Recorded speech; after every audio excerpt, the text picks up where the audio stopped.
আব্দুল কুদ্দুস, আব্দুল কুদ্দুস। মাদবর সাহেব আমারে ডাকছিলেন? তুই তো জানোস প্রতি বছর এলাকার সবচেয়ে বড় গরুটা আমি কোরবান দিই। আমার থেকে বড় গরুতে এ পর্যন্ত কেউ কোরবান দিতে পারে নাই।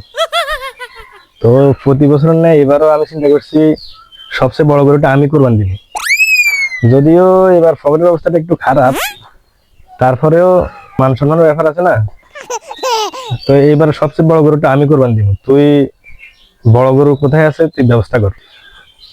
এইবার মনে হয় বড় গরু আপনার কোরবান দেওয়া হইব না মাদবর সাহেব। কেন, কি হয়েছে? এলাকার কি গরু সব কি উদা হয়ে গেছে নাকি? না, ওই ফাঁসের ভাই হাজি সাহেব আছে না, তো কি হয়েছে? হাজি সাহেবের কি হয়েছে?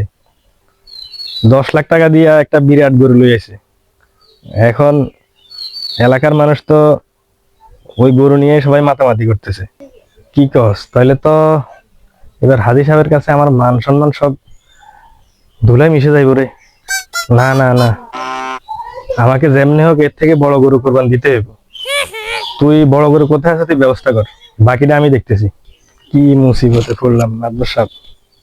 আপনারা কি কোরবান দিবেন নাকি বড় গরু কেনার প্রতিযোগিতায় নামছেন? শুনেন মাদবর সাহেব, কোরবান হলো শুধুমাত্র আল্লাহর সন্তুষ্টির জন্য।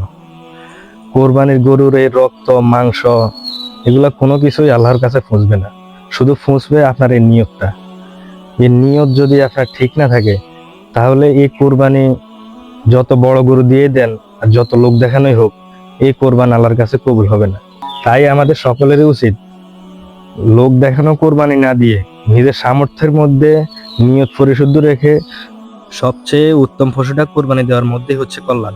আর আরেকটা জিনিস মনে রাখবেন, কোরবান হচ্ছে একটা ইবাদত, এটি কোনো লোক দেখানো সামাজিক কালচার না। তাই আমাদেরকে ইবাদত ইবাদত মনে করে আল্লাহ পাক যেভাবে আমাদেরকে শিখিয়েছেন, আমাদেরকে সেইভাবে সেই ইবাদতটা পালন করতে হবে।